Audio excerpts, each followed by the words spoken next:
So one really useful skill in organic chemistry is to be able to predict the strength of an acid, whether or not it's going to act as an acid, be able to compare things just based on looking at structures rather than having to rely on pKa values, which you can look up. And it's useful because it shows up in a lot of reactions. So there's 5 things to look at, and I rank them in order of importance. Does the acidic atom have a charge? What's the size? Look at the electronegativity of that atom. Resonance, can it do resonance or not? And are there any inductive effects? The most important at the top, so the largest determining factor ends up being charge. So if you have a molecule, and this comparison works especially well the more similar they are, that's charged versus not. The charged atom with a proton that can donate is almost always the stronger acid, right? So this protonated alcohol is a much stronger acid than the simple alcohol. The reason for that, of course, always lies in the conjugate base. So anytime we're looking at acid strength, we always want to look at conjugate bases. I can start that with the rest, right? So if it has a charge, it's generally going to be a pretty strong acid. Size of the atom that the hydrogen is bonded to, that the acidic H is bonded to, matters a lot. So HCl versus HF, this is a larger atom, right?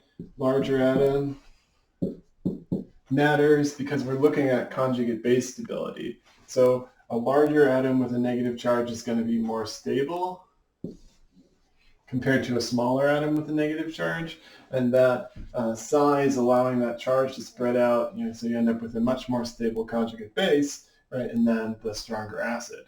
So the size of the atom that's bonded to the acidic hydrogen is what matters, not the overall size of the molecule or if it has some chlorine atoms further down the line.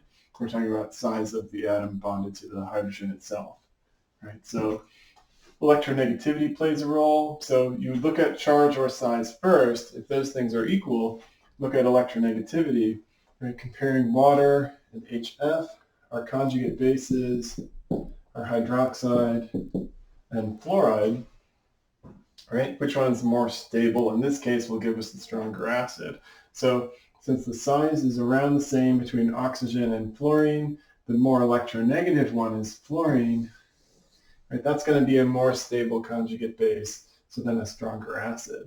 Right, so if your charge and size are the same, right, these are both neutral, and oxygen and fluorine are similar in size, right, then electronegativity is the next highest determining factor. Another piece to look at is resonance. So finished electronegativity, looking at resonance. The atom bonded to the hydrogen is sulfur in both cases here. So no charge, same size, same electronegativity, difference is resonance, right? It's not just that there's some bonds here, but the conjugate base,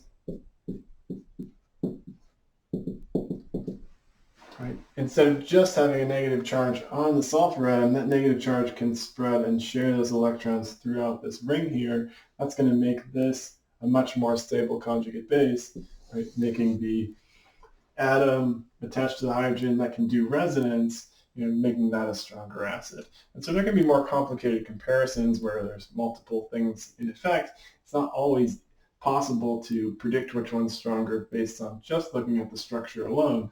But in that case, looking at pKa values is going to be your best friend there.